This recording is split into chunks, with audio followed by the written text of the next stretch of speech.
ஆனா உங்க அப்பா எப்பவுமே சொல்லுவாரு நான் சுயநலக்காரின்னு. ஆனா என் பொண்ணு மேல நான் அன்பு வச்சிருக்கிறது எப்படி சுயநலமாகும்னு நான் நிறைய வாட்டி யோசிச்சிருக்கேன். நான் சுயநலமா தாண்டா இருந்திருக்கேன். இல்லம்மா, எனக்கே நான் பண்ணதெல்லாம் நினைக்க நினைக்க கோவமா வருது. ஆனா உனக்கு பிடிச்சாலும் உனக்கு பிடிக்காட்டாலும் நீ அம்மாக்காக எத்தனையோ விஷயங்களை விட்டு கொடுத்திருக்க, செஞ்சிருக்க. என் அம்மாக்காக நான் எது வேணாலும் பண்ணுவேன். போதும்டா, நீ இந்த அம்மாக்காக பண்ணதெல்லாம் போதும். இனிமே இந்த அம்மா பொண்ணு மேல காட்டுற பாசத்தை மட்டும்தான் நீ பார்க்க போற.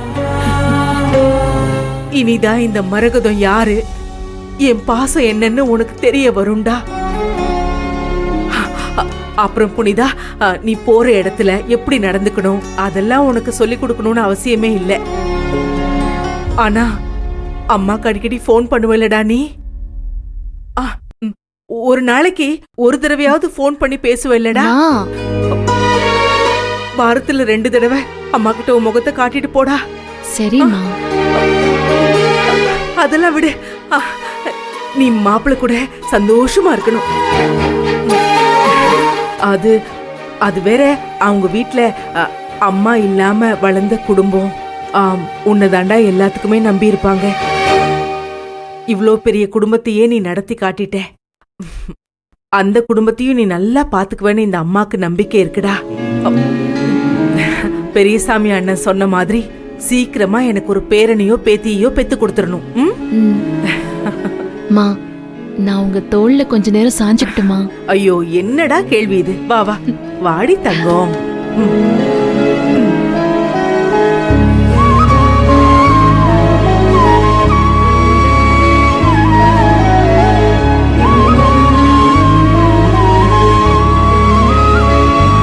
என்னடா அம்மா இப்படி பேசுறாளே?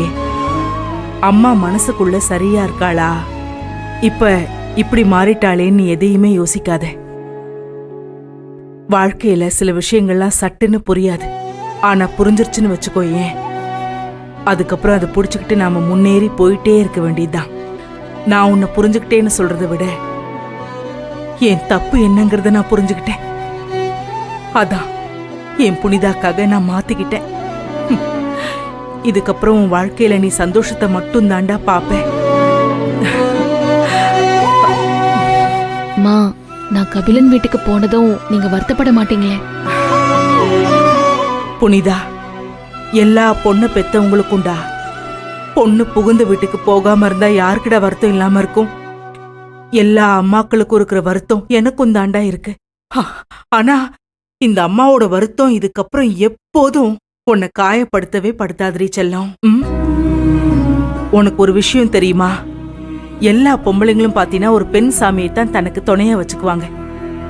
அவங்க கிட்டதான் தன் மனசுல உள்ள எல்லா பாரத்தையுமே இறக்கி வைப்பாங்க. ஏன் தெரியுமா? பேசாம நம்ம மனச புரிஞ்சுக்குவாங்கங்கிற நம்ம நம்பிக்கையினாலதான்டா.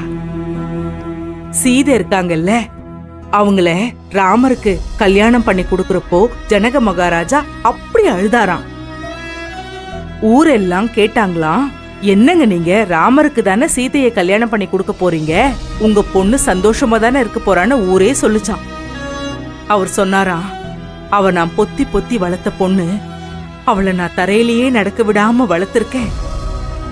இனிமே ராமர் போற பாதையில தான் அவளும் நடக்க போறா. அந்த பாதையில இருக்கிற எல்லா கல்லும் முள்ளும் அவளையும் குத்துன்னு சொல்லி ஒரு பெத்த அப்பாவா அழுதாராம். இதெல்லாம் நான் சின்ன வயசுல கதைகளா கேட்டிருக்கேன். இதெல்லாம் ஏன் இப்ப ஞாபகத்துக்கு வருதுன்னு தெரியலடா. நீ என் பொண்ணுடா தங்கம். ஆனா கபிலன், இனிமே கபிலன் நடக்கிற பாதை தான் உன் பாதை. அந்த பாதையில நீங்க 2 பேரும் இறுக்கமா கைய புடிச்சுக்கிட்டு சந்தோஷமா நடந்து போ.